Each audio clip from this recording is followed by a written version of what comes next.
Hi hello నమస్తే welcome back to my channel ఈ తరం కోడలు బారిస్టర్ పార్వతీశం స్టోరీస్ వీడియో మీకు నచ్చుతున్నట్టయితే please like share and subscribe to my channel. మీరు లైక్ చేయడం వల్ల ఎక్కువ మందికి రీచ్ అయ్యే అవకాశం ఉంటుంది. ఇక ఆలస్యం చేయకుండా కథలోకి వెళ్ళిపోదామా మరి. ఒక నిమిషానికల్లా బంట్రోతు పరిగెత్తుకుని వచ్చి ఫ్రెంచ్లో ఏదో అన్నాడు. నా కూరికి ఆకలి దహించుకుపోతున్నది. వీడి వచ్చి ఆ భాష మాట్లాడడంతోటే నాకు ఒళ్ళు బగ్గున మండి, నువ్వు మర్యాదగా ఇంగ్లీష్లో మాట్లాడితే మాట్లాడు, లేకపోతే కిక్కురు మనకుండా అవతలికి నడవమన్నాను. వాడికి ఇంగ్లీషు కొద్దిగా తెలుసునని తోస్తుంది. మీరెందుకు గంట కొట్టారన్నాడు. నేను గంట కొట్టలేదు, చిత్తం గంట కొట్టినట్లు వినబడితే వచ్చానండి. తమకేమైనా కావాలా అన్నాడు. అన్నట్టు భోజనం చెయ్యాలి. భోజనాల సావడి ఎక్కడా అన్నాను. అప్పుడే ఏదో జ్ఞాపకం వచ్చినట్లుగా వాడు నాకేసి ఒక మాట చూసి, మీరు మీ గదిలో భోజనం చేస్తారా, అందరితో పాటు హాల్లో భోజనం చేస్తారా అన్నాడు. అందరితో పాటు హాల్లో భోజనం చేయకుండా నా గదిలో ఎందుకు భోంచేయాలి, అక్కడికే తీసుకువెళ్ళు అన్నాను. చిత్తం దయచేయండి అని హాల్లోకి తీసుకువెళ్ళి ఒక మూల కూర్చోబెట్టాడు. ఒకదానికంటే మరొకటి మరీ వింతగా ఉంది. ఇది వరకు అన్ని ఊళ్ళల్లోనూ చూసినా అన్నిటికంటే ఈ హాలు ఎక్కువ అందముగా ఉంది. ఇక్కడ బల్లలు, వాటిపై మల్లెపువ్వు లాంటి గుడ్డలు, వాటిపై రంగురంగుల పువ్వులతోటి ఉన్న రకరకాల కూజాలు, తెల్లని ఆ పళ్ళాలు చూస్తే కళ్ళు చెదిరిపోతుంది. ఏమి ఈ సౌందర్యము, ఐశ్వర్యము అని ఆశ్చర్యపోతూ గుడ్లొప్ప చెప్పి చూస్తూ కూర్చున్నాను. హాలు నిండా అనేక మంది దొరలు, దొరసాన్లు భోజనానికి కూర్చున్నారు. వాళ్ళ వేషాలు చూస్తేనే చాలా గొప్పవాళ్ళని తెలుస్తుంది. నా బోటి వాండ్లకు కూడాను. నాకేసి ఒకసారి కన్నెత్తి చూసి తల వంచుకొని వాళ్ళ దూరన వాళ్ళు ఉన్నారు. బ్రాహ్మణ భోజనం మధ్యమందు ఎదురుగా వచ్చిన పంచముని చూసినట్టుగా వాళ్ళు నాకేసి చూసినట్టు తోచింది. ఎరక్కపోయి వచ్చాను కదా ఇక్కడికి అనుకున్నాను. బంట్రోతు ఒకడు వచ్చి మాంసము, కూర ఉన్న కంచమొకటి నా దగ్గర పెట్టాడు. నేనది తిననని చెప్పాను. ఏం కావాలన్నాడు. నేను శాకాహారిని అని చెప్పాను. అంటే ఆ కంచము తీసుకువెళ్ళి ఒక చేప తీసుకొని వచ్చి పెట్టాడు. అది పనికిరాదంటే 2 కోడిగుడ్లు తీసుకొని వచ్చి పెట్టాడు.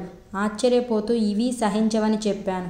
ఏదో కొత్త రకము జంతువును చూసినట్లుగా నాకేసి ఒకసారి చూసి 4 ఉడకవేసిన బంగాళదుంపలు, చుక్కుడు గింజలు మొదలైనవి కేవలము శాకాహారము తీసుకుని వచ్చి అమిత నిర్లక్ష్యముగా పెట్టాడు. బంట్రోతు కూడా లోకువైపోయినాము కదా అని విచారించాను. భోజనమైంది. ఇంకా ఒకసారి కుక్వారి కంపెనీకి వెళ్ళి ఇంటి దగ్గర నుంచి డబ్బేమైనా వచ్చిందేమో కనుక్కుందామని బయలుదేరాను. మేడ దిగడానికి పొద్దుటి గది కోసము కేక వేద్దామనుకుని ఎలా పిలవడమో తోచక మామూలుగానే మెట్లు దిగి కిందికి వచ్చాను. నన్ను చూసిన వాళ్ళంతా నవ్వడము, ఏమిటా ఇలా నవ్వుతారనుకొని నా బట్టల కేసి చూసుకొని ఈ 7.5 రూపాయల సూటే కారణమై ఉంటుంది కదా అనుకుని తక్షణమే కొత్త డ్రెస్సు ఏదైనా కొనుక్కుందామని నిశ్చయం చేసుకొని వీధిలోకి వచ్చాను. వీధిలోకి వచ్చేటప్పటికి చలి గజగజలాడించింది.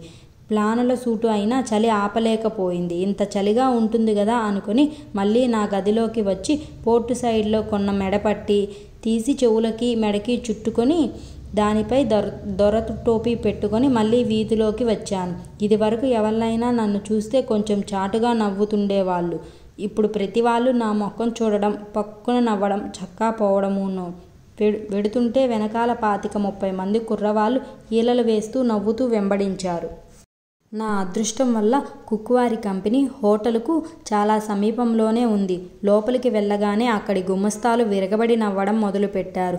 నాకు ఉడుకుమోత్తనం వచ్చి కళ్ళంబడ నీళ్లు వచ్చాయి. ఎందుకలా నవ్వుతున్నారు? నన్ను చూసి నాలో ఏమి లోపము దయచేసి చెప్తే సరిచేసుకుంటాను అని దైన్యంగా వేడాను. వాళ్ళు నన్ను చూసి జాలిపడి నా అవస్థ తెలుసుకొని నేనెంతో ఆప్యాయంగా కొనుక్కొని చలిబాధ భరించలేక ధరించిన మెడపట్టి ఆడవాళ్ళకే కానీ మగవాళ్ళు వేసుకోవడం వాళ్ళ దేశాచారము కాదని, కొత్తగా ఉండడం మూలాన నవ్వు వచ్చిందని, అందుకు క్షమించమని పొద్దున నన్ను హోటల్లో దిగబెట్టిన గుమస్తా అన్నాడు. ఇందుకా బాబు ఇంత గోల అనుకొని ఇంకా అల్లరి కాకుండా ఇప్పుడైనా వీడి ధర్మము అని చెప్పాడు గదా అని సంతోషించి నా కృతజ్ఞత తెలియపరచడానికి నా మెడపట్టి తీసుకువెళ్ళి వాళ్ళెవరికైనా ఇచ్చుకోమని బహుమతి చేశాను. నాకు టెలిగ్రామ్ ఏమైనా వచ్చిందా అంటే లేదన్నాడు. సరే, రేపు వస్తుందనుకున్నాను. చలి చాలా బాధిస్తుంది అన్నాను. ఓవర్ కోటు కొనలేదా అన్నాడు గుమస్తా. లేదన్నాను. అయితే ఒకటి కొనుక్కోకపోతే చలి సహించలేరు అన్నాడు. దయచేసి ఏదైనా బట్టల దుకాణము దగ్గరికి తీసుకువెళ్ళమని కోరాను. పాపం మంచివాడు, కష్టసుఖాలు తెలిసినవాడు, పిల్లల కలవాడు. అనగా పిల్లలు ఉన్నట్టు వాడు చెప్పకపోయినా ఉండి ఉండవచ్చని అనుకున్నాను. కనుక తక్షణము నాతోటి వచ్చాడు. ఇద్దరం ఒక పెద్ద షాపులోకి వెళ్ళాము. చాలా దర్జాగా ఉంది షాపు. చెన్నపట్నంలో షాపుకు మళ్ళేనే ఉంది. అంతకంటే ఇంకా పెద్దదన్నమాట. దానికి నేల మీద చాలా చక్కని తివాసి ఉంది. చూసి దానిమీద నడవకుండా పక్కనే నడిస్తేనే బాగుంటుందని వట్టి నేల మీద అడుగు పెట్టాను. అదేమి నేలో కానీ అడుగు పెట్టడంతోటే జర్రున జారింది. పడకుండా గాలిని పట్టుకోవాలని ప్రయత్నం చేసి చేతికి దొరకకపోవడం మూలాన వెలకిలా పడ్డాను. పడంతోటే అక్కడున్న గుమస్తాలు, బంట్రోతులు 50 మంది ఒక్కసారి పక్కున నవ్వారు. నా పక్కనున్న దొర నన్ను చూసి లేవదీసి దెబ్బ ఏమీ తగలలేదు కదా అని అడిగి తివాసి మీద నడిస్తే పడకుండా ఉంటామని సలహా చెప్పాడు. అది వరదాకా నవ్వుతూ ఉన్న వాళ్ళంతా నేను లేచి వాళ్ళకేసి చూడడంతోటే నవ్వడం మానేసి ఏమీ ఎరగనట్టు నా కేసి చూస్తూ నిలబడ్డారు.